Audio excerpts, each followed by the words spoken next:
Hello everyone, हर हर महादेव। आज हम बात करेंगे पीई रेशियो के बारे में। पीई रेशियो यानी कि प्राइस टू अर्निंग रेशियो।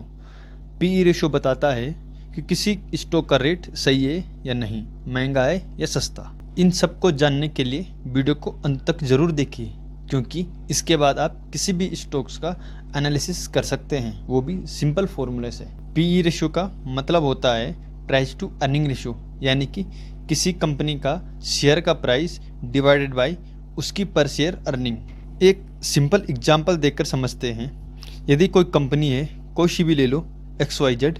यदि उस कंपनी का शेयर प्राइस 100 रुपये है और उस कंपनी की अर्निंग पर शेयर 10 रुपये है, तो उस कंपनी का पीई रेशियो 10 होगा।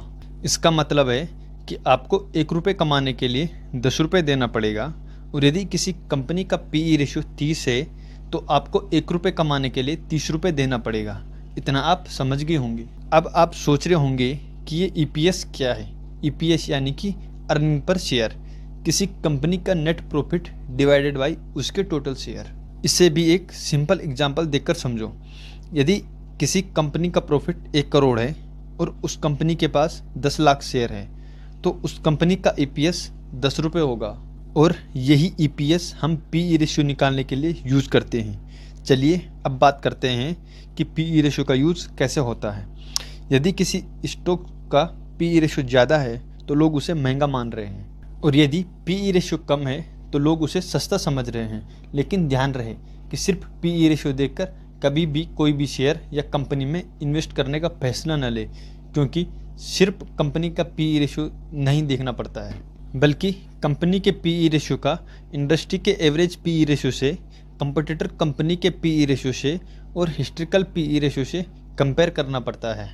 फॉर एग्जांपल कि IT सेक्टर का एवरेज पीई रेशियो 25 है और एक IT कंपनी का पीई रेशियो 35 है, तो हो सकता है कि वह ओवर वैल्यूड हो। ओवर वैल्यूड बोले तो ज़्यादा महंगा। यदि किसी कंपनी का पीई रेशियो हाई है तो हो सकता है कि लोग उस कंपनी से हाई ग्रोथ एक्सपेक्ट कर रहे हैं या वो फ्यूचर में ज़्यादा पैसा कमा सकती है। लेकिन यदि किसी कंपनी का पीई रेशियो लो है तो हो सकता है कि या तो वो कंपनी अंडर वैल्यूड है या कंपनी का परफॉर्मेंस वीक है।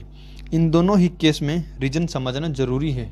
पीई रेशियो के कुछ लिमिटेशन भी होते हैं, जैसे कि लॉस मेकिंग कंपनी का पीई रेशियो कैलकुलेट नहीं होता है। दूसरा लिमिटेशन की कभी कभी EPS मैनिपुलेटेड होती है। तीसरा की डिफरेंट इंडस्ट्री का पीई रेशियो कंपेयर नहीं करना चाहिए। चौथी लिमिटेशन होती है कि पास्ट परफॉर्मेंस हमेशा फ्यूचर नहीं होता है। और साथ ही और भी फैक्टर देखें, जैसे डेबिट हो गया कि कंपनी पर कितना कर्जा है, प्रोमोटर होल्डिंग हो गया, ग्रोथ रेट हो गया, व मैनेजमेंट क्वालिटी भी देखें। तो दोस्तों, आज हमने सीखा कि पीई रेशियो क्या होता है, इसका यूज कैसे होता है, हाई या लो होने का क्या मतलब होता है, कब और कैसे इसका कंपैरिजन करना चाहिए, और साथ ही इसकी लिमिटेशन क्या होती है।